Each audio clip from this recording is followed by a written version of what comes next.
একদা এককালে একটি গ্রামে ধর্মবুদ্ধি ও পাপবুদ্ধি নামে দুজন বন্ধু বাস করত। ধর্মবুদ্ধি ছিল খুব সরল প্রকৃতির, কিন্তু পাপবুদ্ধি ছিল খুব ধূর্ত এবং সে সবসময় ধর্মবুদ্ধিকে বলতো যে বিদেশে গিয়ে কাজ করার জন্য।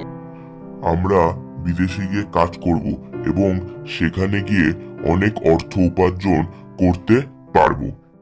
এই কথায় সরল ধর্মবুদ্ধি বলে যে সে বিদেশে যাওয়ার জন্য রাজি। এরপর পাপবুদ্ধি ও ধর্মবুদ্ধি এক এক করে নিজের গৃহের দিকে রওনা দেয়। পরের দিন তারা শহরের দিকে রওনা হয়। তারা শহরে এসে উপস্থিত হয়। শহরে এসে পড়েছি, এবার আমাদের কাজ খুঁজতে হবে, দিয়ে কাজ করতে হবে। সরল ধর্মবুদ্ধি আর কোনো কথা না বলে সেখান থেকে চলে যায় কাজ খোঁজার জন্য। ধর্মবুদ্ধি নিজের বুদ্ধির জোরে এবং নিজের সেই সরল মানবতার কারণে সবার মনে জায়গা করে নিয়েছিল এবং সে এক জায়গায় কাজ করে সেখান থেকে অনেক অর্থ উপার্জন করতে শুরু করেছিল। অন্যদিকে পাপবুদ্ধি কোনো কাজ না করে ধর্মবুদ্ধির অর্থের অর্ধেক আত্মসাৎ করত এবং বলতো যে সে তাকে বিদেশে নিয়ে এসেছে, তাই তার অর্থের অর্ধেক তাকে দিতে হবে। ইতিমধ্যে 3 মাস কেটে গেছে। পাপবুদ্ধি ধর্মবুদ্ধিকে বলে যে এখন তাদের কাছে অনেক অর্থ হয়ে গেছে, তাই এখন তাদের আবার দেশে ফিরে যাওয়া দরকার। ইতিমধ্যে তারা দেশে ফেরার জন্য রওনা হয়। পাপবুদ্ধি ও ধর্মবুদ্ধি দেশে ফিরে আসে। পাপবুদ্ধি বলে, আমরা যদি পুরো অর্থ নিয়ে যাই তাহলে আমাদের পরিবারের সব লোকজন এবং বন্ধুরা সেই অর্থ চাইবে এবং সব অর্থ শেষ হয়ে যাবে, তাই অর্থের কিছুটা নিয়ে বাকিটা বনের একটি জায়গায় রেখে দেওয়া দরকার। সরল ধর্মবুদ্ধি এই কথায় রাজি হয়ে যায় এবং তারা বনে অর্থ রাখার জন্য রওনা হয়। পাপবুদ্ধি ও ধর্মবুদ্ধি বনে এসে উপস্থিত হয়। এবার আমরা নিজেদের অর্থ এই বনের গাছের তলায় রেখে দেব। এরপর ধর্মবুদ্ধি ও পাপবুদ্ধি নিজেদের অর্থ সেখানে রেখে দেয়। এরপর পাপবুদ্ধি ধর্মবুদ্ধিকে বলে যে তাদের সব অর্থ রাখা হয়ে গেছে, এবার তাদের বাড়ি ফিরে যাওয়া দরকার। পাপবুদ্ধি ও ধর্মবুদ্ধি এক এক করে নিজের গৃহের দিকে যাওয়ার জন্য রওনা হয়।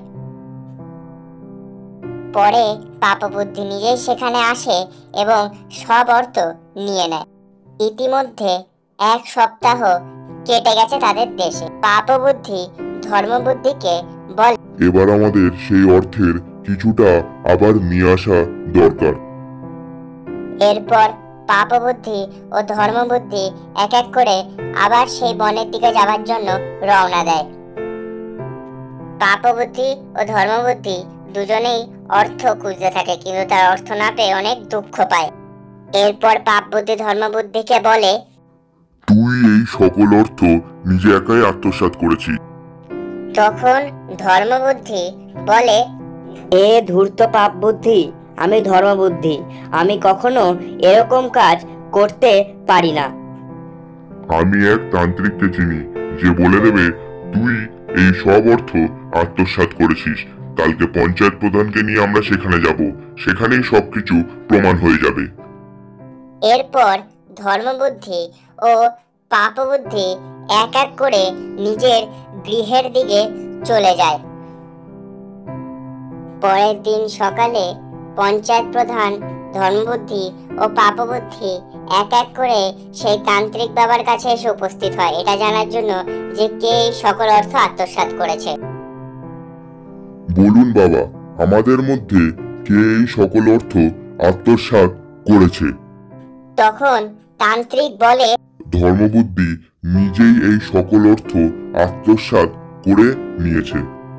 এরপর পঞ্চায়েত প্রধান মশাই বলেন যে ধর্মবুদ্ধি অর্থ আত্মসাৎ করে নিয়েছে, এর কারণে তার মৃত্যুদণ্ড হবে। এরপর ধর্মবুদ্ধি সেই তান্ত্রিক বাবার দিকে এগিয়ে যায় এবং তার চোখের উপর বালি ছুঁড়ে দেয়। তখন তান্ত্রিক বলে যে সে বলছে কে আসল এই সব অর্থ আত্মসাৎ করেছে। তখন তান্ত্রিক বলে, আমি পাপবুদ্ধির পিতা। পাপবুদ্ধি নিজেই এই সকল অর্থ আত্মসাৎ করেছিল এবং যাতে কেউ সেটা না জানতে পারে তাই সে আগের থেকেই আমাকে এখানে রেখে দিয়েছিল, যাতে আমি আপনাদের বলতে পারি যে ধর্মবুদ্ধি নিজেই এই সকল অর্থ আত্মসাৎ করেছে। তখন পঞ্চায়েত প্রধান বলেন, বিনা কারণে ধর্মবুদ্ধিকে দোষারোপ করার জন্য এবং ধর্মবুদ্ধিকে এই দোষ দেওয়ার জন্য যে সেই সকল অর্থ আত্মসাৎ করে নিয়েছে এবং নিজেকে রোখানোর জন্য এই যে ঘৃণা কাজটি করেছে পাপবুদ্ধি, তার জন্য তার মৃত্যুদণ্ড হবে। শেষ হলো আজকের গল্প। ফিরে আসবো আবার এক নতুন গল্প নিয়ে। আপনারা নতুন গল্প দেখার জন্য লাইক করুন, শেয়ার করুন এবং সাবস্ক্রাইব করুন। বাই।